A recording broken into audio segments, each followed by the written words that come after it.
Hello students, question number 23 from JEE Main 2022, 29 July, shift 2. The question is, if X is a vertical matrix, कुछ इस तरीके से एक column matrix है.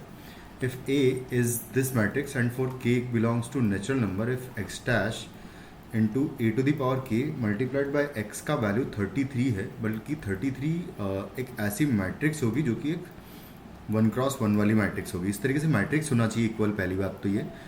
Then के इज़ इक्वल टू क्या आएगा, ये निकालना है मुझे. तो हम क्या करेंगे, यहाँ पर निकाल लेते हैं सबकी वैल्यू. तो सबसे पहले ए टू द पावर के का बात करें तो पहले ए स्क्वायर का बात करेंगे. तो जो ए स्क्वायर आएगा बेसिकली वो आएगा -1 2 3 का मल्टीप्लिकेशन 0 1 इसी मैट्रिक्स में ले लेंगे, सेम मैट्रिक्स में. तो हमें ए स्क्वायर मिलेगा. तो यहाँ पर ए स्क्वायर निकाल लेते हैं पहले. तो आएगा -1 2 3 0 1 6. और पैटर्न देख लेंगे कि किस तरीके से ये पैटर्न में आपको वैल्यू दे रहा है. तो उसके accordingly a to the power k का वैल्यू लिख लेंगे. तो इसको देखें अगर, तो इसका मल्टीप्लिकेशन फर्स्ट कॉलम में करूँगा अगर, तो माइनस माइनस प्लस 1 हो जाएगा यहाँ पर. और उसके अलावा this multiplied by this will be, यहाँ पर जब मल्टीप्लाई करेंगे तो -1 मल्टीप्लाइड बाय मुझे -2 हो जाएगा, +2 हो जाएगा और बाकी 0 ही आ जाएगा. यानी कि यहाँ पर 0 आ जाएगा. इसका मल्टीप्लिकेशन इसके साथ अगर करेंगे तो यहाँ से आएगा -3 + 2 × 6 विल बी 12 एंड -3 आएगा. तो 6 आ जाएगा यहाँ पर वैल्यू. और उसके बाद फिर इसका मल्टीप्लिकेशन इसमें करूँगा तो ये 0 आ जाएगा. फिर सेकंड रो का मल्टीप्लिकेशन सेकंड कॉलम में करेंगे तो 1 आएगा. और फिर सेकंड रो का मल्टीप्लिकेशन थर्ड कॉलम में करूँगा तो 0 + 6 - 6 आएगा, यानी कि ये 0 हो जाएगा फिर से. तो यहाँ पर 0 आ जाएगा. उसके बाद फिर next row third last row का मल्टीप्लिकेशन करेंगे तो यहाँ पर 0 आएगा, यहाँ पर 0 आएगा और यहाँ पर बेसिकली 1 आ जाएगा. तो ये हो जाएगा आपका ए स्क्वायर मैट्रिक्स. उसके बाद ए स्क्वायर का स्क्वायर निकाल लेते हैं अगर, तो ए स्क्वायर का स्क्वायर यानी कि ए की पावर 4 का वैल्यू निकालूंगा तो आएगा ए स्क्वायर इंटू ए स्क्वायर. और ए स्क्वायर का मल्टीप्लिकेशन ए स्क्वायर में ही अगर करेंगे तो 106 0 1 0 0 0 1 का मल्टीप्लिकेशन अगर मैं करूँगा 106 0 1 0 0 0 1 में, तो जो हमें मैट्रिक्स मिलेगा एक बार चेक करें अगर, तो यहाँ पर आ रहा है देखो, इसका मल्टीप्लिकेशन फर्स्ट में करूँगा तो यहाँ पर 1 आएगा. फिर फर्स्ट रो का मल्टीप्लिकेशन सेकंड कॉलम में करेंगे तो 0 आएगा. और थर्ड कॉलम में करेंगे तो आएगा 6 एंड +6 12 हो जाएगा यहाँ पर. और उसके बाद फिर नेक्स्ट रो का मल्टीप्लिकेशन करेंगे तो यहाँ पर मिलेगा मुझे 0, यहाँ पर आएगा 1, यहाँ पर इसका वैल्यू 0 आ जाएगा.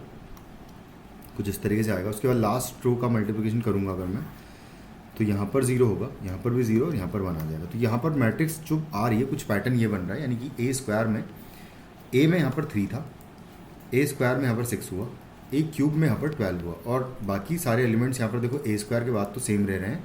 यानी कि अगर देखा जाए तो ए की पावर 2k बेसिकली का मैट्रिक्स है ना, अगर देखें, क्योंकि इवन के लिए ही सॉल्व करेंगे, ये ऑड के लिए सॉल्व नहीं हो पाएगा, ऑड के लिए ऑड वैल्यू नहीं मिलेगी बेसिकली. तो मैं ऐसा करता हूँ कि ए की पावर के वेयर के इज सम इवन नंबर के लिए क्या आ जाएगा, ये 0 1 0 और यहाँ पर 3k आ जाएगा, क्योंकि ये 3 का मल्टीपल आ रहा है बेसिकली. यहाँ पर स्क्वायर में यहाँ 2 आया, 3 × 2, पावर 4 में यहाँ पर 3 × 4 आया, तो यहाँ 3k आ जाएगा बेसिकली. और बाकी 0 1 0 0 0 1 कुछ इस तरीके से ये मैट्रिक्स आपको मिल जाएगी. अब यहाँ पर मुझे निकालना क्या है, यहाँ पर हम इसका वैल्यू निकालना चाहते हैं. तो x dash into a to the power k और मल्टीप्लाइड बाय x का वैल्यू 33 मैट्रिक्स मिलना चाहिए. तो इसको मल्टीप्लाई करके एक बार चेक करते हैं. तो x डैश क्या हो जाएगा, 1 1 1 हो जाएगा. जो कॉलम मैट्रिक्स है वो रो मैट्रिक्स बन जाएगी. मल्टीप्लाइड बाय ये मैट्रिक्स लिख देता हूँ मैं,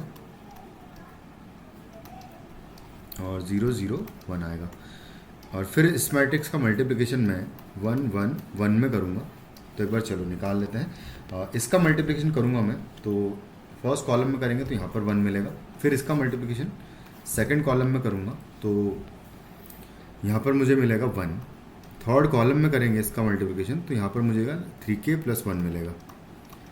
फिर इस मैट्रिक्स का मल्टीप्लिकेशन इस मैट्रिक्स में करेंगे तो सिर्फ एक ही एलिमेंट मिलेगा मुझे, जो कि आएगा, सबको आपस में मल्टीप्लाई कर लेते हैं. तो 1 + 1 प्लस आएगा 3k + 1, ये पूरा सिर्फ एक ही एलिमेंट मिलेगा जो कि 33 से इक्वल करेंगे हम लोग. तो यहाँ से आ जाएगा 3k + 3 इज इक्वल टू 33। तो यहाँ से k का वैल्यू मुझे 10 मिल जाएगा। तो k की वैल्यू फाइनली आपको मिल जाएगी 10, which will be the answer of the question, जो कि इवन आ भी रहा है। तो यहाँ से k का वैल्यू 10 आ जाएगा। Thank you.